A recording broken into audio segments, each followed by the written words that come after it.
रामायण की एक चौपाई है। जब ते राम ब्याही घर आए, नित नौ मंगल मोद बधाए। जब ते राम ब्याही घर आए, नित नौ मंगल मोद बधाए। आज हम इस चौपाई का आध्यात्मिक विश्लेषण समझेंगे। जब ते राम ब्याही घर आए, राम दूल्हा है और दूल्हे के संग जो बाराती हैं वो भी दूल्हे के रंग में रंगे हुए हैं। जैसा दूल्हा है वैसे उसके बाराती। जब ते राम ब्याही घर आए, कौन सा घर, किस घर की बात कही जा रही है? और राम यदि दूल्हा है तो दुल्हन कौन है? बात समझने वाली है। और राम के घर आने से ब्याह करके जब ते राम ब्याही घर आए, नित नौ मंगल मोद बधाए। तब से उस घर में नित नित नित नव नव नव मंगल ही मंगल, मंगल ही मंगल हो रहे। नित नौ मंगल, मोद अर्थात आनंद छाया हुआ है। कैसा दूल्हा है भाई, जिसके आने से मंगल ही मंगल, आनंद ही आनंद। जब ते राम ब्याही घर आए, कबीरदास जी ने इसको बहुत सुंदर शब्दों में बताया है।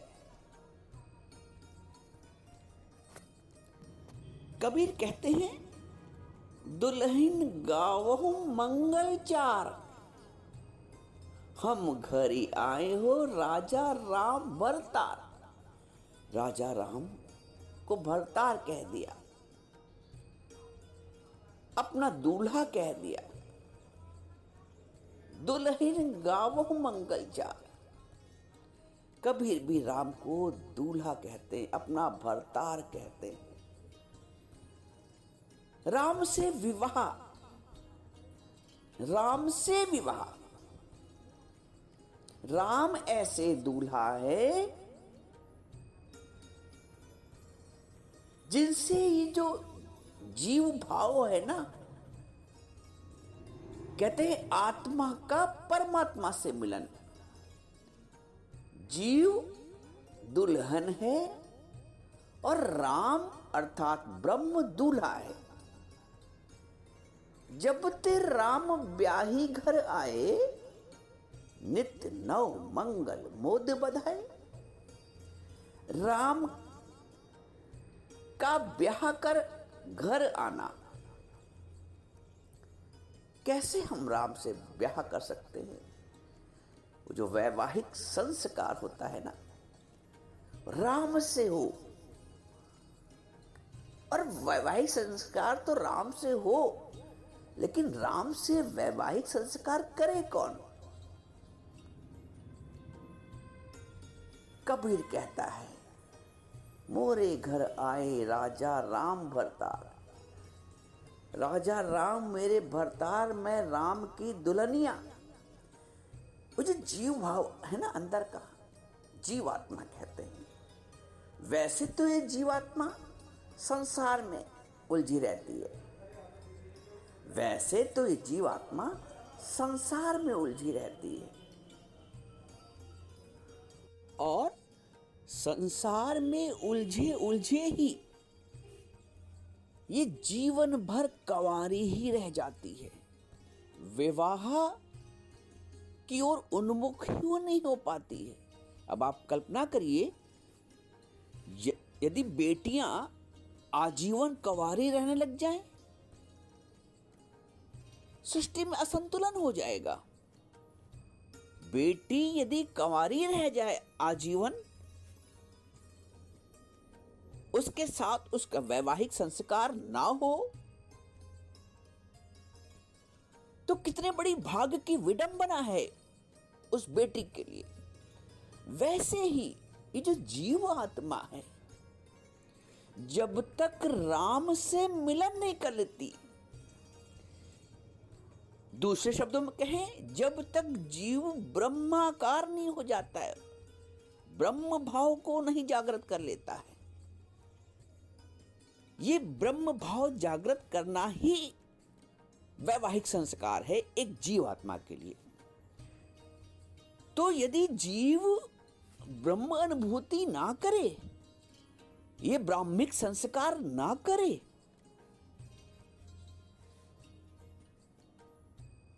तो वो अपने उद्देश्य को प्राप्त ही नहीं कर सकता है।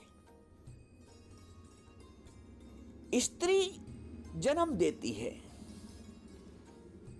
सृष्टि की पालना करती है,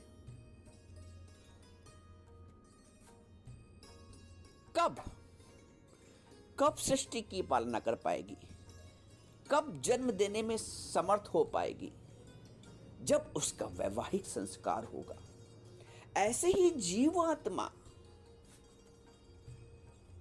तब सामर्थ्यवान होती है, तब उसका होना सार्थक होता है, जब वो राम से, जब वो ब्रह्म से मिलन करके एकाकार हो जाए, एकाकार हो जाए। यदि ये विवाह नहीं किया, तो ये स्थिति बिल्कुल वैसे ही हो जाएगी। ये विवाह से तात्पर्य यहां जीव का ब्रह्म से यदि मिलन ना हुआ, हमारा यदि राम से मिलन ना हुआ मनुष्य जन्म में, तो ये स्थिति बिल्कुल वैसी हो जाएगी जैसे एक कन्या कंवारी रह जाए। कबीर अपने आप को एक कन्या मान रहे हैं, अपने जीव भाव को, और उसका राम से मिलन करा रहे हैं। मोरे घर आए राजा राम भर तारा, मैं राम की दुल्हनिया।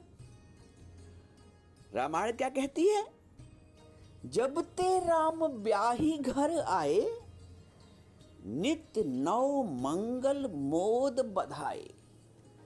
राम के ब्याहने से, राम के साथ ब्याहने से, राम के साथ विवाहिक संस्कार करने से प्रतिपल का आनंद है, नित्य नव मंगल। मनुष्य भटकता रहता है। कैसे भटकता रहता है? जैसे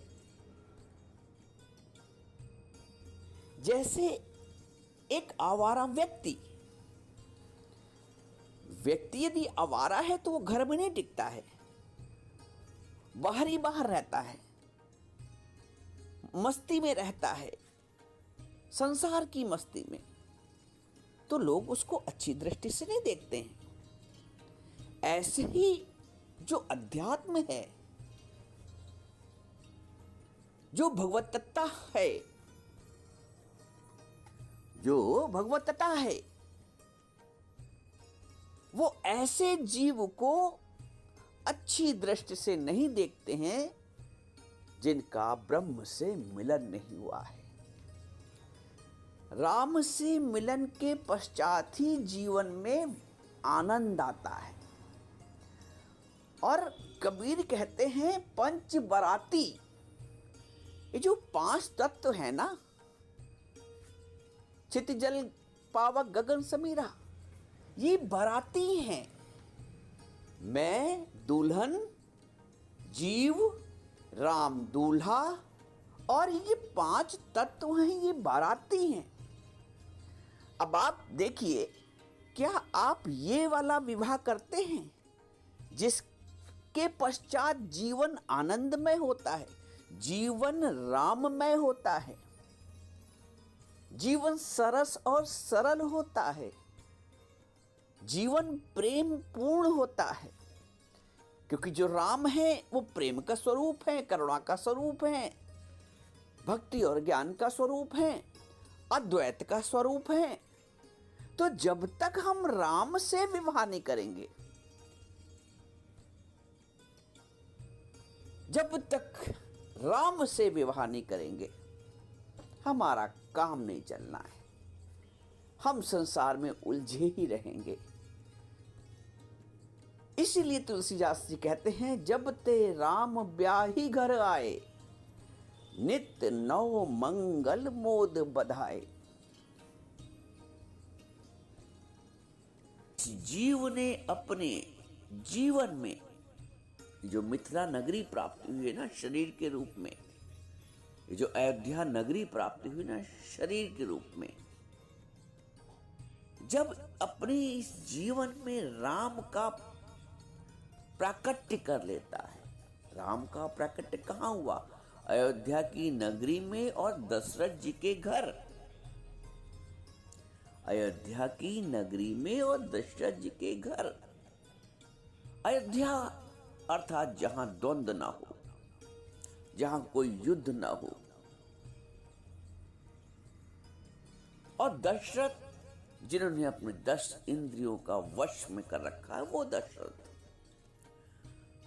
हम सब शरीर के रूप में देखें तो अयोध्या नगरी है, मिथिला नगरी है।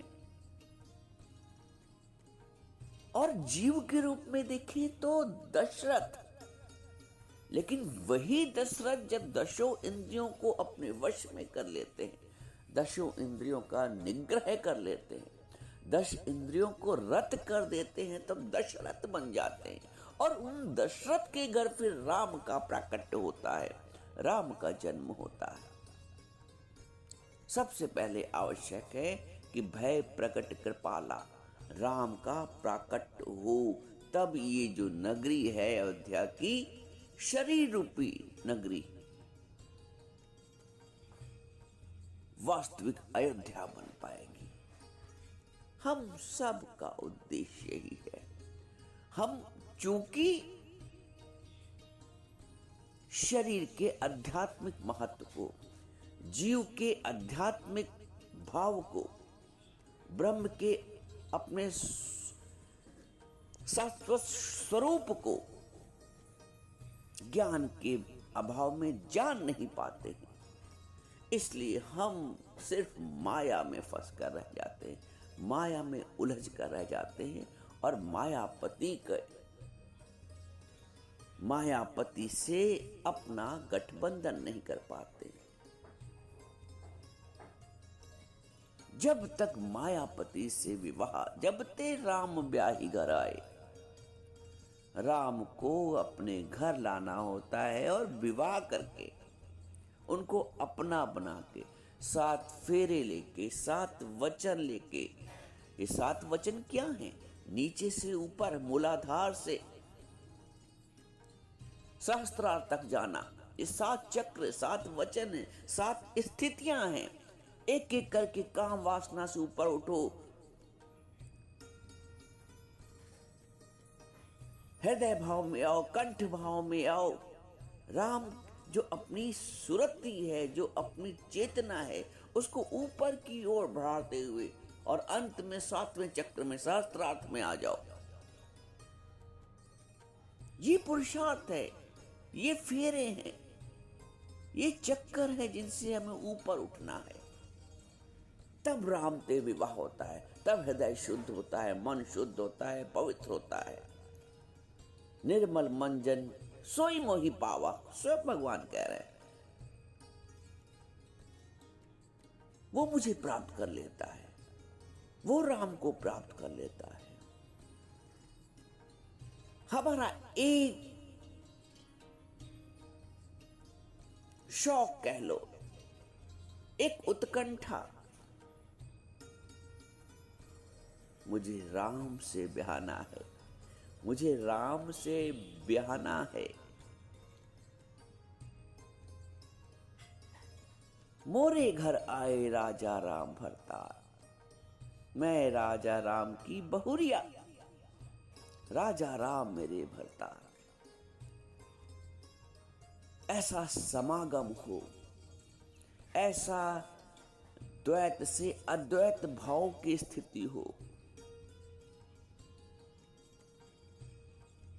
राम का समागम, राम का समागम, जब तक जीवन में राम का समागम नहीं होता है, ये जो नित्य नव मंगल मंगल मोद बधाए, जीवन उनका मंगलकारी हो जाता है।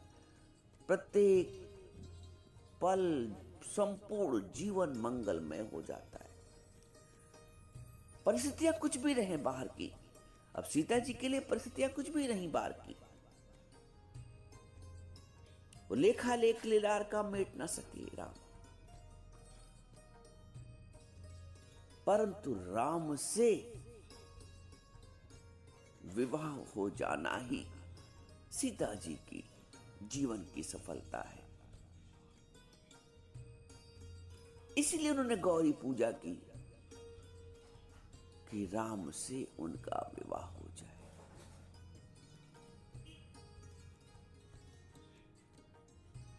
हम पूजा करते हैं राम से विवाह के लिए नहीं, अपनी वाहवाह के लिए, संसार के सुख के लिए। भक्त भी पूजा करता है राम को प्राप्त करने के लिए, राम से विवाह करने के लिए। हमारे जीवन में जब राम का पदार्पण होता है, तब नित्य नव मंगल मोद बधाए। जीवन में ये स्थिति सबको लानी है। नित्य नित्य नित्य, नव नव नव और मंगलकारी, मंगल मोद। जीवन सफल हुआ है उन्हीं का जीवन जो तेरे चरणों में आ चुके हैं। जीवन उसी का सफल होता है जो राम के चरणों में आता है। जीवन उनका सफल नहीं होता है जो काम वे अपना जीवन व्यतीत करते हैं। प्रत्येक संपूर्ण दुनिया काम में अपना जीवन व्यतीत कर रही है। एक विरला ज्ञानी भक्त होता है जो राम में अपना जीवन व्यतीत करता है, अपना जीवन राम को समर्पित कर देता है। सोई बड़ भागी जो सतगुरु पाए। जो एक पूर्ण गुरु को प्राप्त कर लेता है वो पूर्ण हो जाता है, वो राममय हो जाता है। जीवन को राममय बनाओ। राम को अपने शरीर रूपी घर में जब ते राम ब्याही घर आए, इस घर में राम को ब्याह के लाओ, तब जीवन में नित्य नव मंगल मोद बधाए। जीवन में मंगल ही मंगल हो जाएगा। ये एक सूत्र है जीवन को जीने का। राम की लीला हमें अनेक सूत्र देती है, अनेक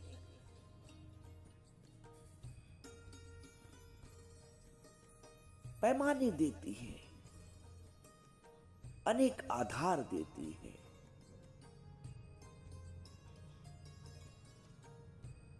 आज कल उनकी राजगद्दी होनी, आज संदेश आ गया कि वनवास होना है। राम का समत्व भाव, जैसे सहर्ष उन्होंने राजगद्दी को स्वीकारा, वैसे ही सहर्ष उन्होंने अपने वनवास को भी स्वीकार कर लिया।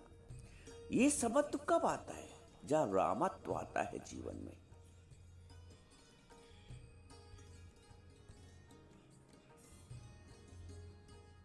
इसीलिए कहते हैं जीवन में राम का आगमन बहुत आवश्यक है।